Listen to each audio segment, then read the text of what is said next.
Hey guys, this is Pankaj and you are watching Oxygen take.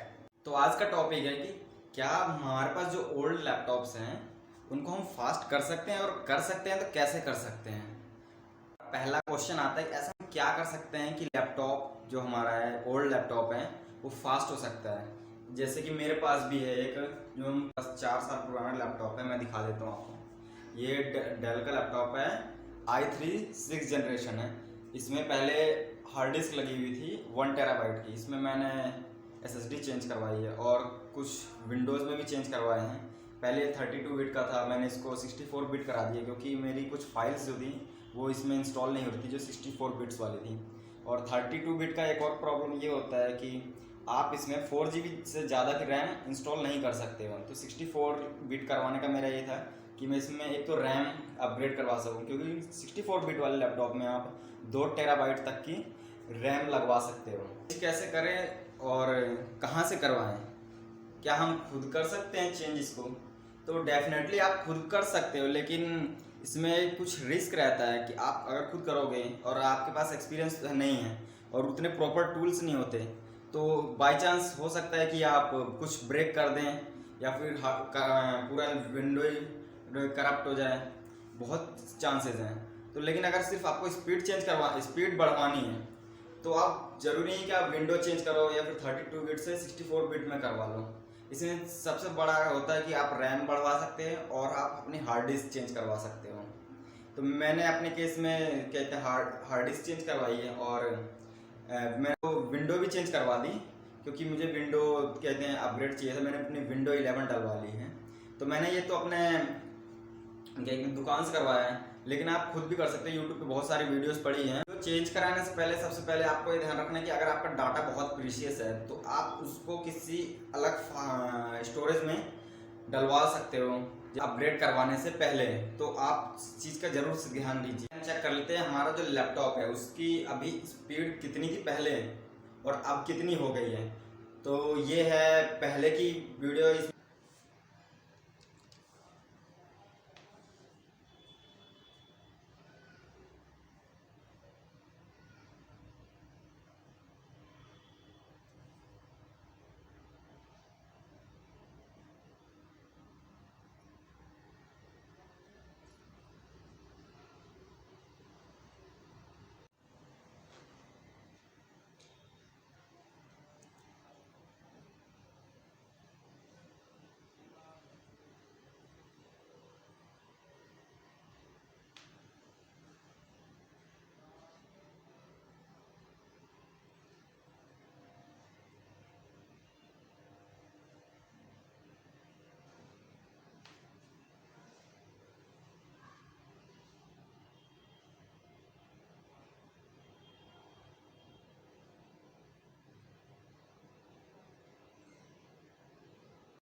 आप देख सकते हो जो हम इसमें चेक करेंगे कि हमारा लैपटॉप कितनी देर में स्टार्ट होता है।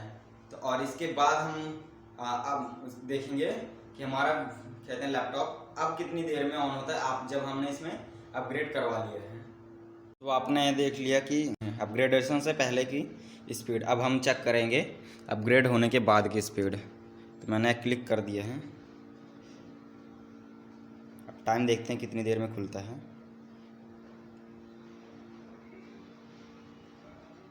तो ये बूट होना शुरू हो गया है।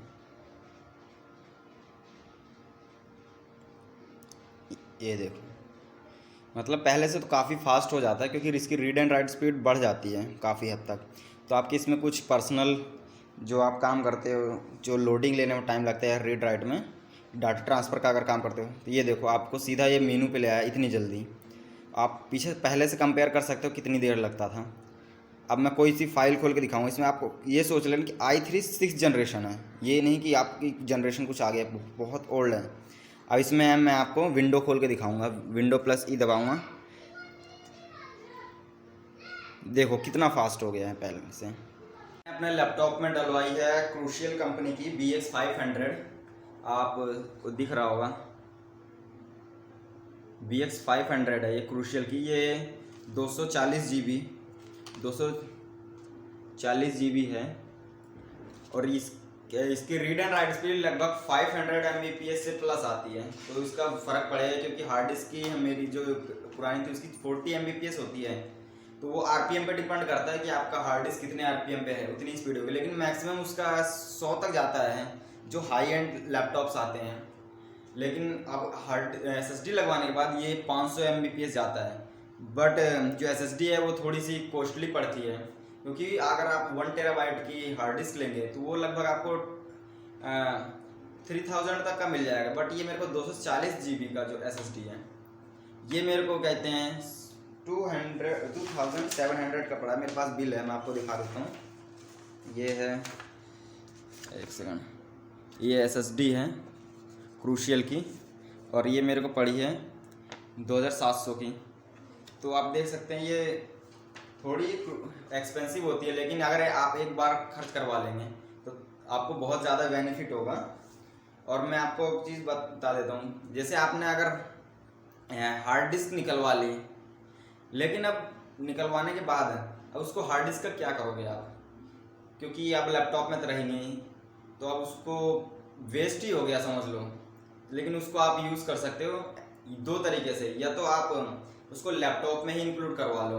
लैपटॉप में कैसे इंक्लूड करवा सकते हो मैं दिखाता हूँ। जैसे किसी लैपटॉप में, आपके ओल्ड लैपटॉप्स में आप अगर ये CD ड्राइव है तो आप 150-200 तक का एक आता है कैडी जिसे कहते हैं, तो वो कैडी आप ये इसकी जगह पे वो कैडी लग जाएगी, और उसमें आपका जो पुराना हार्ड डिस्क है वो इसी में लग जाएगा। तो आपकी जो SSD प्लस ये हो जाएगा, तो आपका जो विंडो है वो आप SSD में डलवा देना और इसको एज ए स्टोरेज यूज़ कर लेना। एक तो ये हो गया तरीका, ये सिर्फ आपके लैपटॉप में ही चला जाएगा। और दूसरा तरीका मैं आपको दिखाता हूँ। दूसरा तरीका आता है कि आप ये एक एनक्लोज़र ले सकते हो।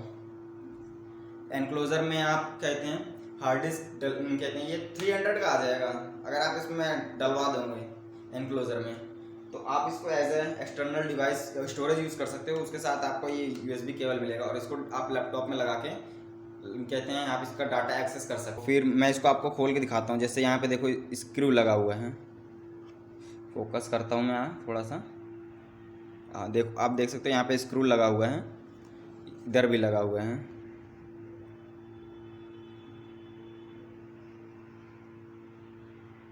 तो मैं इसको पहले खोल लूँगा, इसको रख देता हूँ मैं यहाँ पे। तो ये मेरे पास टूल है, ये मेरे को ये तो 250 का पड़ा था, आप भी खरीद सकते हैं, बहुत ही यूज़फुल होता है ये। तो मैं इसको लगा लूँगा जल्दी से। अगर आपको बैकग्राउंड में कोई नॉइज़ आ रही हो तो उसके लिए थोड़ा कष्ट कर लीजिए, क्योंकि यहाँ पे थोड़ा बैकग्राउंड में वर्क चल रहा है। मैं इसको ओपन कर लेता हूँ। ये एक स्क्रू हट गया, दूसरा भी खोल लेता हूँ मैं। ये बड़ा सिंपल है, आप घर पे भी कर सकते हो, लेकिन हार्ड डिस्क आप खुद मत निकालना लैपटॉप से। ये देखो, ये एनक्लोज़र है, जो मेन पार्ट है ये है। तो ये कुछ नहीं, डायरेक्ट आपका ऐसे अटैच हो जाता है। मान लो जैसे आपने बॉक्स लाया तो ये ऐसे रहेगा। तो अब आपको क्या करना है, बस इसको स्क्रू खोलना है, ये निकालना है। बस आप ये चेक कर लेना कि आपके हार्ड डिस्क के साथ कंपैटिबल है कि नहीं। बस इसको जैसे USB लगाते हैं वैसे लगा के इसमें आपको बस कर ऐसे डाल के, उसके बाद आपको स्क्रू ड्राइवर लेना है, स्क्रू टाइट कर देना है। बस 64 बिट का मैंने करवा लिया है। तो मैं आपको बता देता हूँ आप कैसे चेक कर सकते हो।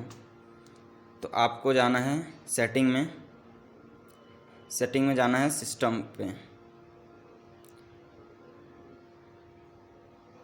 तो यहाँ पे सर्च करना है आपको अबाउट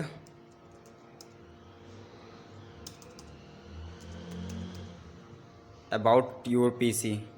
अब आप ये देख लो, ये 64 बिट का हो गया, पहले 32 बिट का था, और ये सेम मॉडल है।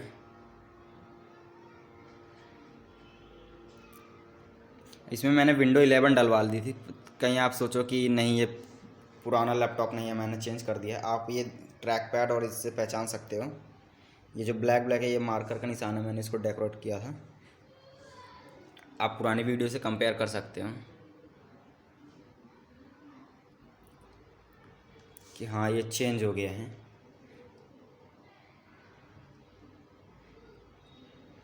अब इसका शट डाउन का स्पीड भी चेक कर लेते हैं, थोड़ा शट डाउन का स्पीड भी चेक कर लेते हैं। तो जैसे Alt+F4 मैंने दबाया, शट डाउन का ऑप्शन आ गया। अब मैं एंटर दबाऊंगा, ये देखो तुरंत शट डाउन, इतनी स्पीड आपकी इंक्रीज़ हो चुकी है। तो आप इससे सोच सकते हो कि आप अगर कुछ काम करो तो आपकी प्रोडक्टिविटी कितनी बढ़ जाएगी। और वीडियो के एंड तक पहुंच ही गए हो तो यार सब्सक्राइब कर दो। सब्सक्राइब से मेरी बहुत हेल्प होती है, मुझे मोटिवेशन मिलता है नई नई वीडियो बनाने का। और हर हफ्ते आपको एक नई वीडियो ज़रूर मिलेगी, तो स्टे ट्यून्ड। और अगर इस चैनल को आप सब्सक्राइब करोगे तो आपको बेनिफिट ही हो, क्योंकि आप नई नई चीज़ें सीखोगे। और अगर आप एंथुजियास्टिक स्टूडेंट हो या फिर आपको इलेक्ट्रॉनिक्स या टेक्नोलॉजी में बहुत इंटरेस्ट है तो आप ज़रूर सब्सक्राइब करें, क्योंकि इस चैनल पे मैं ऐसी वीडियोस लाता रहता हूँ।